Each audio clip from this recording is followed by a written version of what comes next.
that was happening.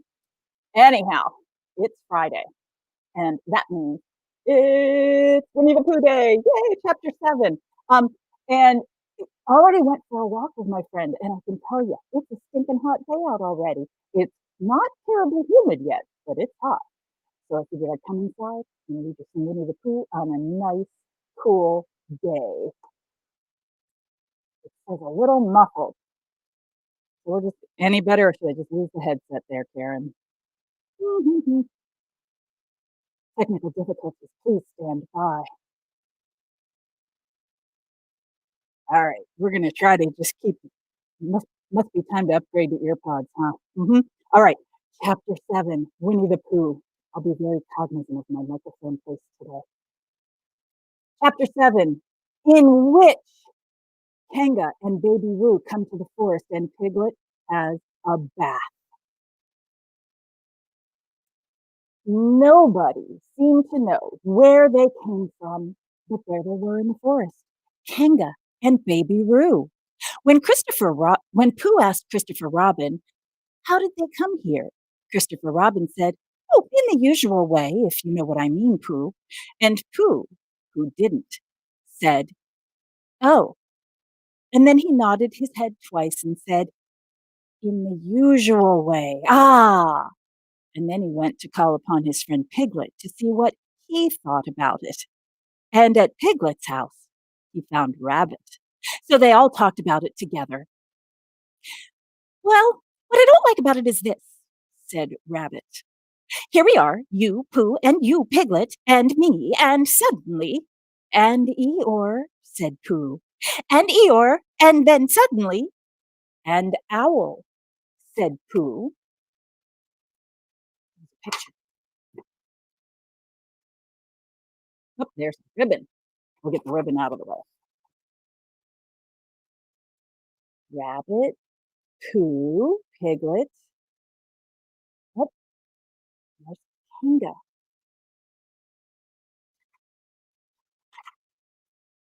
And Owl, and then all of a sudden, oh, and Eeyore, I was forgetting him.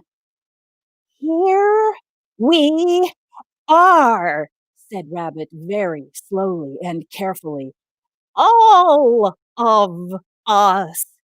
And then suddenly we wake up one morning, and what do we find? We find a strange animal among us, an animal of whom we have never heard of before, an animal who carries her family about with her in her pocket. Suppose I carried my family about me in my pocket. How many pockets should I want? 16, said Piglet. 17, isn't it? Said Rabbit. And one more for a handkerchief. That's 18. 18 pockets in one suit. I haven't time. There was a long and thoughtful silence. And then Pooh, who had been frowning very hard for some minutes, said, "I make it 15. "What?" said Rabbit. 15. 15 what? Your family? What about them? Pooh rubbed his nose and said that he thought Rabbit had been talking about his family. "Did I?" said Rabbit carelessly. "Yes, you said—" "Never mind, Pooh," said Piglet impatiently. "The question is, what are we to do about Kanga?" "Oh, I see," said Pooh. "The best way," said Rabbit, "would be this. The best way would be to steal Baby Roo and hide him. And then when Kanga says, 'Where's Baby Roo?' we say, 'Aha!'" "Aha," said Pooh, practicing. "Aha! Aha! Of course," he went on, "we could say, 'Aha!' even if we hadn't stolen Baby Roo." "Pooh," said Rabbit kindly, "you haven't any brain." "I know," said Pooh humbly. "We say 'aha' so that Kanga knows that we know where Baby Roo is. 'Aha' means we'll tell you where Baby Roo is if you promise to go away from the forest and never come back. Now, don't talk while I think." Pooh went into a corner and tried saying 'aha' in that sort of voice. Sometimes it seemed to him that it did mean what Rabbit said, and sometimes it seemed to him that it didn't. I suppose it's just practice, he thought. I wonder if Kanga will have to practice too, so as to understand it. There's just one thing, said Piglet, fidgeting a bit. I was talking to Christopher Robin, and he said that a Kanga was generally regarded as one of the fiercer animals. I am not frightened of fierce animals in the ordinary way, but it is well known that one that if one of the fiercer animals is deprived of its young, it becomes as fierce as two of the fiercer animals. In which case, aha, is probably a foolish thing to say. Piglet, said Rabbit, taking out a pencil and licking the end of it. You haven't any pluck. It's hard to be brave, said Piglet, sniffling slightly, when you're only a very small animal. Rabbit, who had begun to write very busily, looked up and said, It is because you are a very small animal that you will be useful in the adventure before us. Piglet was so excited at the idea of being useful that he forgot to be frightened anymore. And when Rabbit went on to say that Kangas were only fierce during the winter months, being at other times of affectionate disposition, he could hardly sit still, and he was so eager to begin being useful at once. What about me? Said Pooh sadly. I suppose I shan't be of use. Oh, never mind, Pooh, said Piglet comfortingly. Another time, perhaps. Without Pooh, said Rabbit solemnly as he sharpened his pencil, the adventure would be impossible. Oh, said Piglet, and tried not to look disappointed. But Pooh went into the corner of the room and said proudly to himself, Impossible without me. That sort of bear. Now listen, all of you, said Rabbit, when he had finished writing, and Pooh and Piglet sat listening very eagerly with their mouths open. This is what Rabbit read aloud. Where are we? Here we are. Plan to capture Baby Roo. Number 1. General remarks. Kanga runs faster than any of us, even me. Number 2. More general remarks. Kanga never takes her eye off Baby Roo except when he's safely buttoned up in her pocket. Number 3. Therefore, if we are to capture Baby Roo, we must get a long start because Kanga runs faster than any of us, even me. C1. 4. A thought. If Roo jumped out of Kanga's pocket and Piglet had jumped in, Kanga wouldn't know the difference because Piglet is a very small animal. Number 5. Like Roo. Number 6. But Kanga would first have to be looking the other way first so as to not see Piglet jumping in. Number 7. See number 2. Number 8. Another thought. But if Pooh was talking to her very excitedly, she might look the other way for a moment. Number 9. And then I could run away with Roo. Number 10. Quickly. Number 11. And Kanga wouldn't discover the difference until afterwards. Well, Rabbit read this out proudly, and for a little while after he had read it, nobody said anything. And then Piglet, who had been opening and shutting his mouth without making any noise, managed to say very huskily, And afterwards? How do you mean? When Kanga does discover the difference? Oh, then we all say, aha! All 3 of us? Yes! Oh, why, what's the trouble, Piglet? Nothing, said Piglet. As long as we all 3 say it, as long as we all 3 say it, said Piglet. I don't mind, he said, but I shouldn't care to say, aha, by myself. It wouldn't sound nearly so well. By the way, he said, you are quite sure about what you said about the winter months? Winter months? Yes, being only fierce only in the winter months? Oh, yes, yes, that's all right. Well, Pooh, you see what you have to do. No, said Pooh Bear. Not yet, he said. What do I do? Well, you just have to talk very hard to Kanga so she doesn't notice anything. Oh, about what? Anything you like. You mean like telling her a bit of poetry or something? That's it, said Rabbit. Splendid. Now come along. So they all went out to look for Kanga. Kanga and Roo were spending a quiet afternoon in a sandy part of the forest. Baby Roo was practicing very small jumps in the sand and falling down mouse holes and climbing out of them, and Kanga was fidgeting about and saying, "Just one more jump, dear, and then we must go home." And at that moment, who should come stumping up the hill but Pooh. "Good afternoon, Kanga." "Oh, good afternoon, Pooh." "Look at me jumping!" squeaked Roo and fell into another mouse hole. Roo and Pooh Bear and Rabbit. "Hello, Roo, my little friend." "Oh, we were just going home," said Kanga. "Good afternoon, Rabbit. Good afternoon, Piglet." Rabbit and Piglet, who had now come up from the other side of the hill, said, "Good afternoon," and "Hello, Roo." And Roo asked them to look at him jumping, so they stayed to look. And Kanga looked too. "Oh, Kanga," said Pooh, after Rabbit winked at him twice. "I don't know if you're interested in poetry at all?" "Hardly at all," said Kanga. "Oh," said Pooh. "Roo, dear, just one more jump, and then we must go home." There was a short silence while Roo fell down another mouse hole. "Go on," said Rabbit in a loud whisper behind his paw. "I mean, talking of poetry," said Pooh, "I made up a little piece as I was coming along. It went like this. Now let me see." "Fancy," said Kanga. "Now, Roo, dear."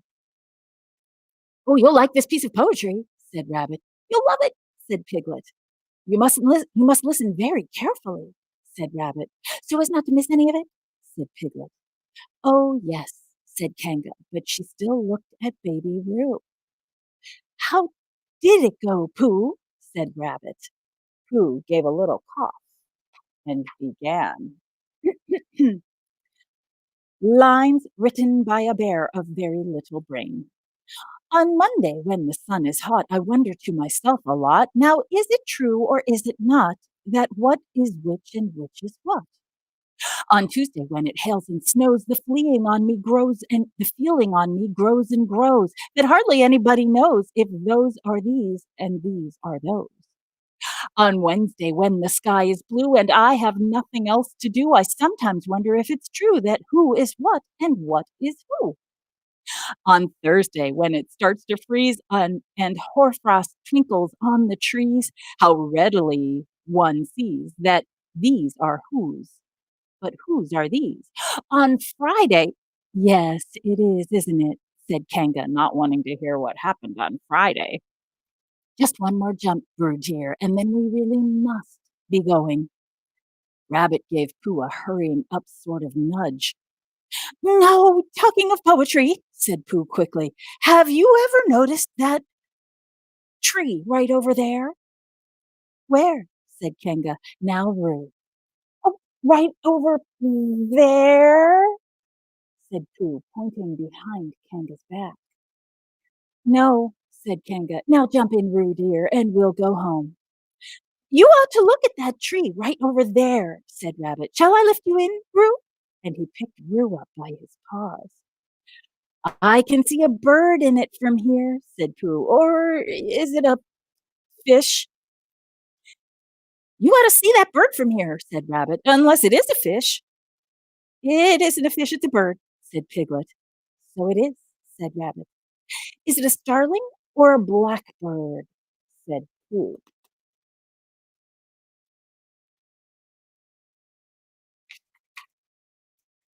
"Well, that's the whole question," said Rabbit. "Is it a blackbird or is it a starling?"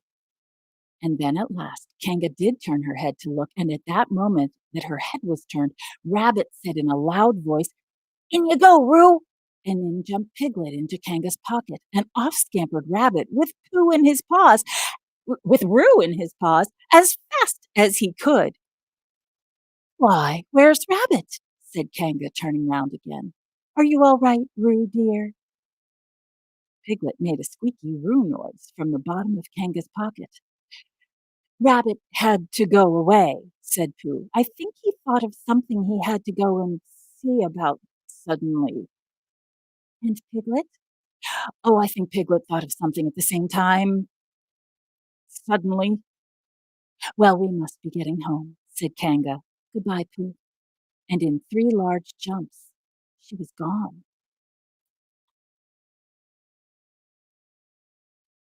Pooh looked after her as she went. "I wish I could jump like that," he thought. "Some can and some can't. That's how it is." But there were moments when Piglet wished that Kanga couldn't. Often, when he had had a long walk home through the forest, he had wished that he were a bird, but now he thought jerkily to himself at the bottom of Kanga's pocket.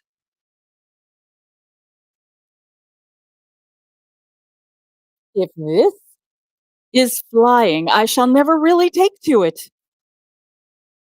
If this is flying, I shall never really take to it." And as he went up and down, up in the air, he said, "Ooh!" And as he came down, he said, "Ow!" And he was saying, "Ow, ow, ooh, ow, ooh, ow," all the way to Kanga's house. And of course, as soon as Kanga unbuttoned her pocket, she saw what had happened. Just for a moment, she thought she was frightened, and then she knew she wasn't, for she felt quite sure that Christopher Robin would never let any harm happen to Roo. So she said to herself, "If they are having a joke with me, I will have a joke with them." "Now then, Roo dear," she said as she took Piglet out of her pocket. "Bedtime." "Aha!" said Piglet, as well as he could after his terrifying journey. But it wasn't a very good aha, and Kanga didn't seem to understand what it meant. "Bath first," said Kanga in a cheerful voice. "Aha!" said Piglet, again looking around anxiously for the others. But the others weren't there. Rabbit was playing with baby Roo in his own house and feeling more fond of him every minute. And Pooh, who had decided to be a Kanga, was still at the sandy place on the top of the forest, practicing his jumps. "I am not at all sure," said Kanga in a thoughtful voice, "that it wouldn't be a good idea to have a cold bath this evening. Would you like that, Roo, dear?" Piglet, who had never really been fond of baths, shuddered a long, indignant shudder and said, in as brave a voice as he could, "Kanga, I see the time has come to speak plainly." "Funny little Roo," said Kanga as she got the bath water ready. "I am not Roo," said Piglet loudly. "I am Piglet." "Yes, dear, yes," said Kanga soothingly, and imitating Piglet's voice too. "So clever of him," she went on, and as she took a large bar of yellow soap out of the cupboard. "What will he be doing next?" Here's some pictures of Pooh jumping like a kangaroo, and Kanga getting the bath ready for Roo, but it's really for Piglet.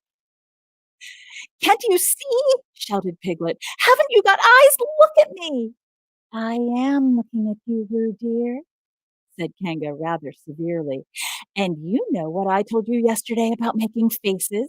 If you go on making faces like Piglet's, you will grow up to look like Piglet. And think how sorry you will be. Now then, into the bath, and don't let me have to speak to you about it again."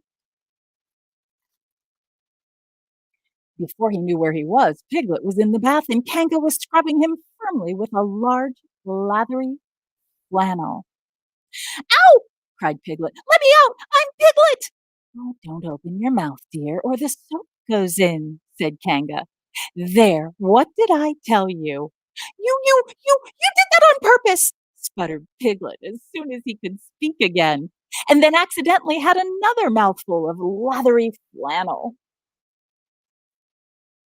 Lathery flannel, that means he got soap in his mouth from the washcloth.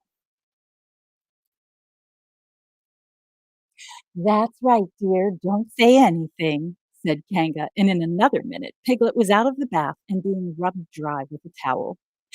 "Now," said Kanga, "there's your medicine, then bed." "What medicine?" said Piglet. "To make you grow up big and strong, dear. You don't want to grow up small and weak like Piglet, do you? Well, then." At that moment there was a knock at the door. "Come in," said Kanga, and in came Christopher Robin. "Christopher Robin, Christopher Robin!" cried Piglet. "Tell Kanga who I am. She keeps saying I'm Roo. I'm not Roo, am I?" Christopher Robin looked at him very carefully and shook his head.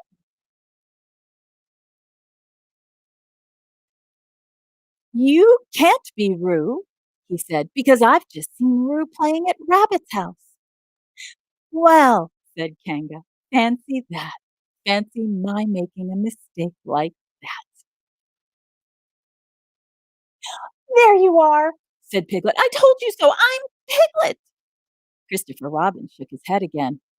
"Oh, you're not Piglet," he said. "I know Piglet well, and he's quite a different color." Piglet began to say that this was because he had just had a bath, and then he thought that perhaps he wouldn't say that, and as he opened his mouth to say something else, Kanga slipped the medicine spoon in and patted him on the back and told him that it was really quite a nice taste once you got used to it. "I knew it wasn't Piglet," said Kanga. "I wonder who it can be." Perhaps it's some relation of Pooh's," said Christopher Robin. "What about a nephew or an uncle or something?" Kanga agreed that that was probably what it was and said they would have to call him it by some other name. "I shall call it Poodle," said Christopher Robin. "Henry Poodle for short." And just when it was decided, Henry Poodle wiggled out of Kanga's arms and jumped on the ground. To his great joy, Christopher Robin had left the door open. Never had Henry Poodle Piglet had run so fast as he ran then, and he didn't stop running until he had got quite close to his home. But when he was 100 yards away, he stopped running and rolled the rest of the way home, so as to get his own nice, comfortable color again. So Kanga and Roo stayed in the forest, and every Thursday Roo spent the day with his great friend Rabbit, and every Tuesday Kanga spent the day with her great friend Pooh, teaching him to jump. And every Tuesday Piglet spent the day with his great friend Christopher Robin. So they were all happy again.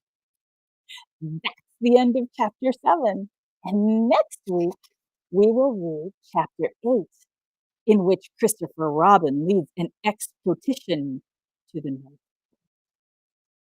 We'll put the ribbon back until next week. Winnie the Pooh. Wow. So the kangaroos moved into the 100-acre woods, and Rabbit, because Rabbit didn't know what a kangaroo was, decided he didn't like the kangaroos just because he didn't understand the kangaroos. And the kangaroos looked a little different than everybody else he knew. So he wanted to make them go away. Fortunately for all of the creatures in the 100-acre wood, once they got to know the kangaroos and play with them and talk with them, they realized they were pretty cool creatures and worth having around. Nice, nice, nice message from Winnie the Pooh, isn't it? I used to tell my kids all the time, you can't judge a person by the way they look. You have to judge a person by the way they behave and by the way they act, which takes us all back to let's lead with kindness today. So it's Friday. That means tomorrow is sing along, and it's a special sing along all the way from Texas. Miss Christine and Miss Julie are gonna be bringing us some really fun songs at 11 a.m. tomorrow. Please tune in, and then story time again all next week. I'll be back Monday with a storybook and a special guest star on Wednesday. Miss Karen will be reading as well. Please tune in. We can't wait to see you here at Mariposa. And as always, if you like what you see, please consider donating some funds to us so we can continue to bring you some awesome children's programming. And we can't wait to be face to face with you live and in person in a space, bringing you our awesome children's programming, classes, princess parties, and our ever popular cabaret series for adults. Thanks for joining me. We'll see you next time. Patreon is on our website. $5 a month helps us lots.